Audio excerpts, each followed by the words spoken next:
Salut! Allez, aujourd'hui vidéo pas du tout préparée, je viens de regarder le calendrier et je me suis rendu compte que dans quelques jours c'était les 3 ans de la chaîne. Donc je me suis dit que cette année, j'allais pas attendre décembre pour faire le bilan des 3 ans et que j'allais le tourner maintenant, voilà. Ça tombe bien parce qu'en ce moment je pose pas beaucoup de vidéos, du coup ça comble. Mais bon, t'inquiète pas, il y a des vidéos qui vont arriver normalement. De cuisine japonaise, je précise. Bon, 3 ans, qu'est-ce qui a changé? Je pense que tu l'as vu, le nombre d'abonnés qui a carrément explosé. Voilà, je suis passé de 7000 abonnés à 72 000, je crois, abonnés, ce qui est quand même assez fou. Et tout ça, bien sûr, grâce à une seule vidéo, enfin 2 vidéos, mais surtout une. La première, c'est la recette des ramen, voilà. Là, je vais atteindre quasiment le 1 000 000 de vues sur la recette des ramen, c'est un truc de ouf. D'ailleurs, merci beaucoup parce que c'est grâce à vous, vous avez commenté la vidéo, pouce bleu, vous l'avez partagée, donc voilà, elle a explosé, je suis presque à 1 million de vues et franchement, ça fait plaisir et je m'y attendais vraiment pas du tout. Après, il y a aussi la vidéo sur les yakitori qui vous a plu. Alors, je me suis fait défoncer d'un côté et elle vous a plu de l'autre côté aussi, parce que oui, c'est pas une recette 100% japonaise, même pas du tout, mais bon. Voilà, c'est une recette qui passe bien et elle a plu à pas mal de monde. Donc voilà, bien cool d'avoir eu tous ces nouveaux abonnés. Franchement, bienvenue aux nouveaux, bienvenue sur la chaîne. Comme vous pouvez le voir, je suis super régulier comme mec. Mais bien sûr, le fait d'avoir des nouveaux abonnés et surtout d'avoir une grosse vidéo qui va taper presque 1 million de vues maintenant, ça m'a ramené énormément de commentaires trop chelous et j'avoue, j'ai pas l'habitude d'avoir des commentaires chelous comme ça. Des gens qui tombent sur ma chaîne, qui me connaissent pas la cuisine japonaise, qui ont juste passé, ils ont vu une vidéo de bouffe, ils se sont dit tiens je vais aller voir. Et du coup c'est pas le public que j'ai habituellement, qui sont habitués, voilà, le public de gens sympas, tout ça. Je me suis pris des commentaires de merde, mais un truc abusé. Donc la plupart du temps je réponds pas, ou je réponds une petite connerie. Bon, ça m'est arrivé quelques fois de dire à ces personnes-là d'aller copuler avec leur génitrice de manière moins polie. Ouais, ça fait du bien, des fois il faut que ça sorte. Heureusement, YouTube est très bon et a supprimé mon commentaire et le commentaire pourri, donc voilà, comme ça, moi ça me fait du bien. Lui, il l'a pas vu, le commentaire, je pense. Commentaire pourri, c'est relou, hein. Surtout les trucs racistes et déplacés et homophobes et tout ce que tu veux. Oh les gars, putain, oh, on est en 2020 là. Le deuxième truc que cette vidéo et que ma soudaine notoriété, entre guillemets, m'a apporté, c'est les partenariats. Je reçois je ne sais pas combien de mails par semaine pour des partenariats. C'est un truc de ouf. Mais alors de tout et n'importe quoi. Il y a des sociétés japonaises et il y a des trucs Amazon. Je savais même pas que les chaînes Amazon pouvaient faire des partenariats avec des gars comme moi, quoi. Et on m'a proposé des trucs, mais oh putain, mais... Des trucs dont, à mon avis, tu te fous, mais complètement. Genre des trucs pour mettre sous vide, tu vois. Tu fais un plat et tu mets ton truc sous vide, tu vois. Je pense pas que tu aies envie de voir une vidéo sur comment je mets des plats sous vide. Tu t'en fous clairement. Et puis dans la cuisine japonaise, tu mets pas sous vide. Si tu veux partir avec ta bouffe, tu fais un bento, tout simplement. Voilà, donc ça c'est des exemples parmi tant d'autres. J'ai eu une société japonaise qui m'a proposé de faire des tours opérateurs. Enfin, sorte de tour opérateur, où en gros je partirais avec mes abonnés et je ferais découvrir le Japon. Alors dans l'idée, moi je trouvais ça sympa, sauf que ce serait en gros 4 groupes de 30 personnes avec des bus qui nous attendent à la sortie de l'aéroport, un guide, machin, un truc défini, un circuit, enfin tout ce que je n'aime pas. Voilà, quand je pars en voyage, moi je vous le dis toujours, quand tu pars au Japon, surtout au Japon, tu pars tout seul ou tu pars à deux, franchement c'est génial quoi, ça sert à rien de faire des trucs en groupe, des trucs organisés où où tout est prévu chaque jour exactement et tout, c'est trop chiant. Donc du coup lui je lui ai même pas répondu, tiens. Pareil, il y a plein d'autres marques qui m'ont contacté, alors c'est pas des trucs de ouf à chaque fois, qui m'ont contacté et le mail commence toujours par la même chose. Nous avons vu votre dernière vidéo et nous avons adoré, on voudrait vous sponsoriser. Alors quand c'est une vidéo qui marche bien, par exemple genre le ramen ou les brochettes yakitori, je comprends que le mec il ait vu ma dernière vidéo et qu'il ait bien aimé, tu vois. Mais ma dernière vidéo là, donc qui date d'il y a 2 mois, c'est la vidéo sur le tofu avec Jean-Louis en featuring. Donc du coup quand les mecs ils m'envoient des mails et qu'ils me disent j'ai vu votre dernière vidéo, elle nous a vraiment plu, je me dis mec, mais tu l'as pas vu ma dernière vidéo, c'est pas possible. Parce que c'est n'importe quoi. Là, je ne réponds même pas non plus parce que voilà, c'est... Ce qui est un petit peu con, je trouve, c'est que les marques voient des gars comme moi ou plein d'autres youtubeurs, voient en nous un énorme panneau de pub. C'est tout. Elles vont pas chercher plus loin, elles se demandent pas ce qu'il y a sur la chaîne du mec, ce que le mec pense, les valeurs du gars, tout. Non, rien à foutre. Il voit le nombre de vues, le nombre d'abonnés, il t'envoie un mail et en général, ce qu'il faut savoir, c'est que les mails, quand tu reçois ça, ils ne te payent pas en fait. C'est tout simplement, est-ce que tu veux nous faire de la pub? Je vais t'envoyer une machine pour mettre sous vide. Mec, ma cuisine elle est remplie de matos, je m'en fous de ton truc pour mettre sous vide, clairement. Et tous mes abonnés s'en foutent. Après, j'ai été contacté par une grosse société. Alors là, un truc un peu plus professionnel, machin. Grosse société qui voulait que je fasse de la pub pour leur société, pour un logiciel de montage. Voilà. Je dirais pas lequel. Et le mec me dit, ouais, on vous rémunère et tout ça, machin, faites-nous un truc propre et tout. Je dis, mec, y a pas de problème et tout, carrément. Moi, je suis pas contre prendre un peu de thunes, ça me permettra de développer un peu plus la chaîne, de prévoir des prochains voyages quand on pourra voyager. Ok. Le mec me dit, donnez-moi vos prix. Je me renseigne auprès d'autres youtubeurs un peu plus gros, parce que je sais pas dire de prix, moi, j'en ai foutrement aucune idée, quoi. Et du coup, je dis un prix au gars. Je lui dis, écoute, je te sors une grosse vidéo, je sais qu'elle va marcher, qu'elle va faire, je pense, 100 000 vues, parce qu'on me la demande depuis le début de ma chaîne. Voilà, le tarif, c'est tant. Je te le dis, le tarif, j'avais dit 3000 boules. Je lui avais dit, je te fais une petite vidéo plus tranquillou pour 1000 boules. C'est les prix, hein. Voilà, j'invente rien, je fais pas ma star, c'est les prix. Et le mec me répond tranquillement, il me dit, alors ce qu'on va plutôt faire, c'est qu'on va vous payer 30 € et si la vidéo marche bien, on vous donnera un petit bonus de, je sais plus, 100, 200 ou 300 €. Enfin, c'est pas que je cours à travers le blé, hein.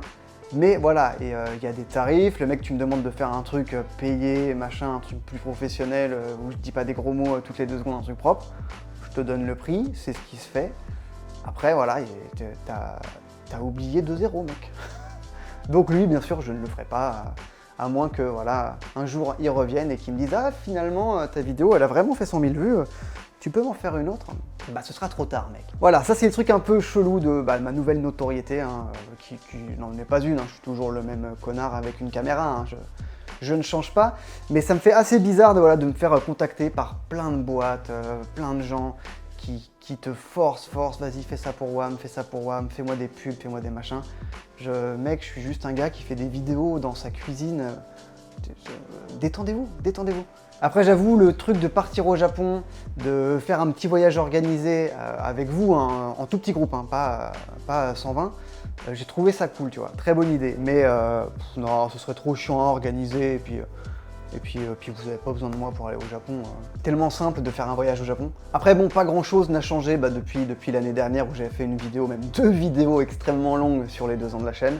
Rien n'a changé, j'ai toujours le même matos, franchement j'ai rien acheté d'autre. Je pense que j'ai pas besoin de plus. J'aimerais bien avoir une caméra un peu plus orientée vidéo, parce que là j'ai un EOS 80D et il est cool pour la photo, mais c'est vraiment pas ce qu'il y a de mieux pour la vidéo. Bien sûr, j'aimerais bien un petit Sony A7S III ou un Canon R5 ou R6. Enfin R5 ça me servirait pas, mais R6 oui. Mais non, puis j'en ai marre d'acheter du matos tout le temps, c'est bon. J'ai ce qu'il me faut, ça sert à rien de dépenser plus juste pour avoir des conneries en plus. Puis j'ai plus de place à la maison avec les jouets des filles. D'ailleurs, si quelqu'un veut des Playmobil, des Barbie, un Kies, un croque-carotte, je donne. Après, ce qui a changé cette année, c'est que j'ai vraiment pas été actif au niveau des vidéos. Comme tout le monde, j'ai été chopé par le confinement, bien entendu. Donc très difficile pour moi de faire des vidéos à la maison avec mes filles, avec ma femme. C'est même impossible. Donc je n'ai rien tourné, voilà. Comme d'habitude, juillet-août, j'ai une flemme incroyable. J'ai juste envie de kiffer la vie. D'ailleurs, vous l'avez vu si vous me suivez sur mon compte Instagram. En ce moment, je passe beaucoup de temps dans la montagne et dans les collines, avec ma tente, avec mon duvet, voilà, je pars me faire des petits treks d'une journée ou deux, plutôt 2 en général vu que je dors sur place. Et ça me fait bien kiffer, franchement, c'est bien kiffant. Sûrement même qu'un jour je vous ferai une petite vidéo dans la montagne, juste pour re-kiffer, faire des vues avec mon drone et ma caméra, et puis sûrement que j'essaierai d'incruster un petit plat au moment de dormir, enfin au moment de faire mon camp, et de ne pas manger un pauvre lyophilisé dégueulasse. Voilà, je vais essayer de voir ça fera un truc qui change. Mais bon, comme d'habitude, hein, je parle et rien ne se fait. D'ailleurs, l'année dernière, je vous avais dit que je vous parlerais d'un projet de ouf, que je vous en parlerai en janvier 2020. Je vous en ai toujours pas parlé et je vous en parlerai toujours pas parce que le coronavirus a tout décalé. Le fait que j'ai pas beaucoup de temps pour travailler sur ce projet-là ça a tout décalé. Et le fait aussi que je suis une grosse feignasse souvent a fait que voilà, le projet n'est pas prêt. Mais là par contre, il va falloir que je me bouge le fion de ouf pour que ce projet, je vous en parle, alors je vais pas dire de date, mais j'espère début 2020. Et il faut absolument que ce projet voit le jour en 2021, milieu 2021 je pense. Mais bon, comme d'habitude, je parle. Quoi d'autre? Quoi dire? Je ne sais pas. Aussi un petit point très important, malgré le fait que voilà, nouvelle notoriété, je suis une star interplanétaire, les gens me courent après dans la rue, c'est incroyable, non pas du tout. Malgré le fait voilà, que j'ai plus d'abonnés, j'ai eu une petite phase, donc comme je t'ai dit, où il y avait pas mal de gens qui tombaient sur ma chaîne et qui me faisaient des commentaires de merde, normal, mais globalement, la communauté, alors l'ancienne communauté bien sûr, qui était là depuis le début quand j'étais un petit youtubeur, maintenant je suis là-haut, toujours, bon c'est les mêmes, il n'y a pas de problème, mais les nouveaux, ben, en fait vous êtes les mêmes que les anciens quoi. J'ai une communauté en or, franchement vous me faites kiffer. Les commentaires sous les vidéos, alors génial, tous, et le truc que j'apprécie énormément, c'est que dans les commentaires, vous aidez ceux qui posent des fois une question, ouais est-ce que tu sais comment faire ça et tout, j'ai même pas besoin de venir et de dire ouais tu fais ça, vous êtes là et vous répondez et vous discutez entre vous. Et ouais, machin, tu peux faire ça comme ça, et même avec Instagram ou même avec Facebook, Twitter aussi, vous êtes là, enfin vous me proposez aussi d'autres recettes. Je trouve ça vraiment super, et surtout avec Instagram, quand je vois les plats que vous m'envoyez, ou quand on me marque sur un plat, putain les mecs vous êtes trop forts quoi. Franchement je suis trop content d'avoir une communauté comme vous, parce que les gars vous déchirez quoi. Vous êtes bons en cuisine, franchement, y a même des mecs qui me défoncent, mais largement. Vous êtes sympas, vous partagez entre vous, vous partagez avec moi. Franchement, je ne pouvais pas rêver mieux comme communauté. Ça fait un peu bateau de dire ça, parce que tout le monde dit ça, ouais, j'ai une pure communauté de ouf. Mais ouais, mais c'est vrai en fait. Hein. À part 2-3 abrutis qui se perdent sur ma chaîne, franchement, vous êtes géniaux. Donc continuez comme ça, parce que moi je kiffe. Hein. Sinon, pas de projet voyage. Comme tout le monde, hein, on ne sait pas où on va, les aéroports ferment, rouvrent, voilà, c'est la merde clairement. Et honnêtement, ça me manque pas de ne pas aller au Japon cette année, donc je n'y suis pas allé. Le dernier voyage c'était en 2019. Ça me manque pas du tout, enfin un petit peu, mais en fait en 2019 quand j'y suis allé, j'avais l'impression que c'était presque normal que je sois au Japon. Et j'ai pas envie que ça devienne quelque chose de normal, tu vois. Je veux que ça reste un truc exceptionnel. Je veux que quand j'arrive au Japon, je me dise waouh putain, je suis au Japon quoi. Et parce que c'est quand même un endroit incroyable. Et je pense que si j'y vais, voilà, si j'y vais toutes les années, je pense que je vais perdre ce truc. Donc 2020, j'irai pas. Voilà, de toute façon 2020 c'est plié, hein, c'est une année de merde, reste chez toi, ne fais rien. 2021, je sais même pas si j'irai au Japon. Franchement, déjà parce que peut-être qu'on pourra pas, mais voilà. Pas forcément l'envie en fait, j'ai envie de vraiment, quand j'y retournerai, de vraiment que ce soit genre putain je suis au Japon, je kiffe, et c'est pas un truc normal d'être au Japon, ça doit rester exceptionnel pour pouvoir vraiment kiffer à chaque fois quoi. Bon, le problème de pas préparer ces vidéos, c'est que je sais pas quoi dire.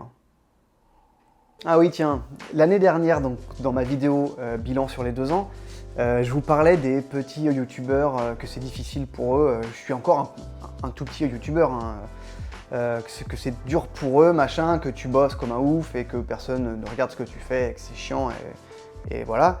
Et je me suis rendu compte en fait avec ma vidéo sur le ramen que les gros youtubeurs ça doit pas forcément être facile pour vous non plus.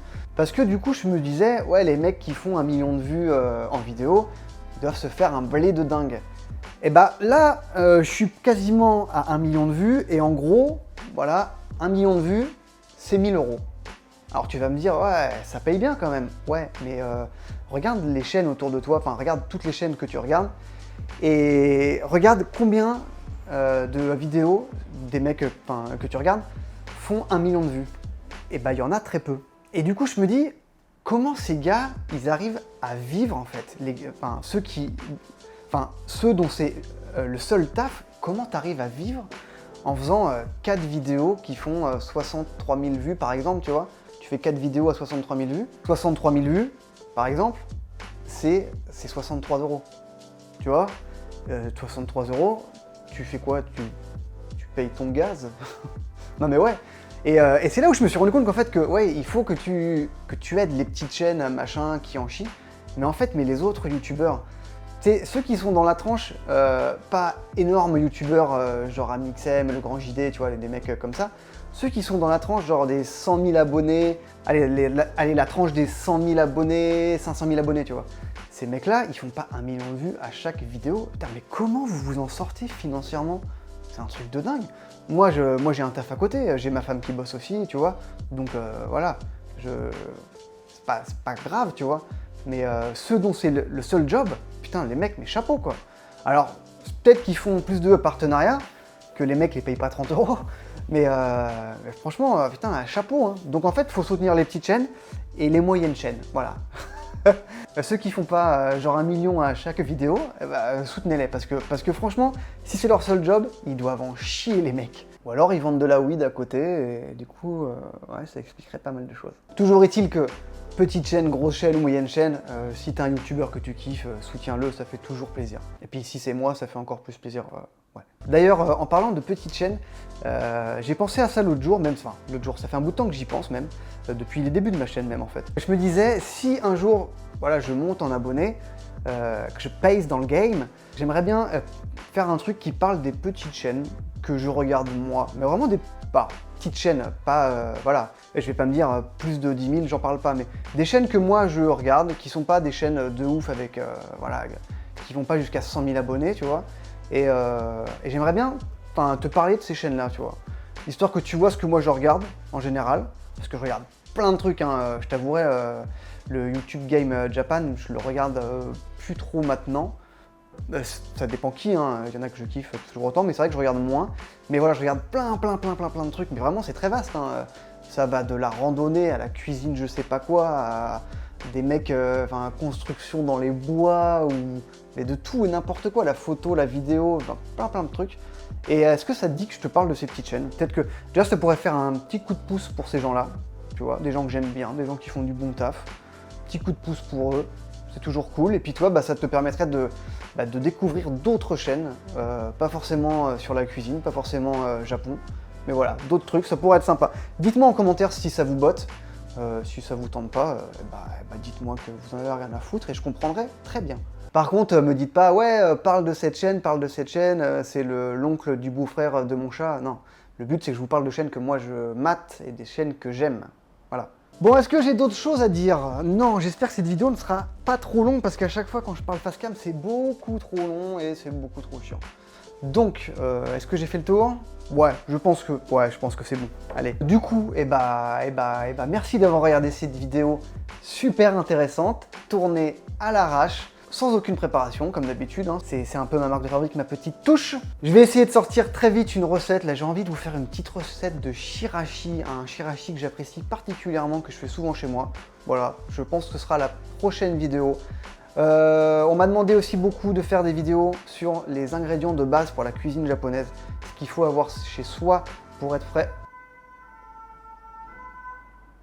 Ouais, j'habite à Marseille, ça va être encore un règlement de compte, Kalachnikov, tout ça, enfin bon, bref.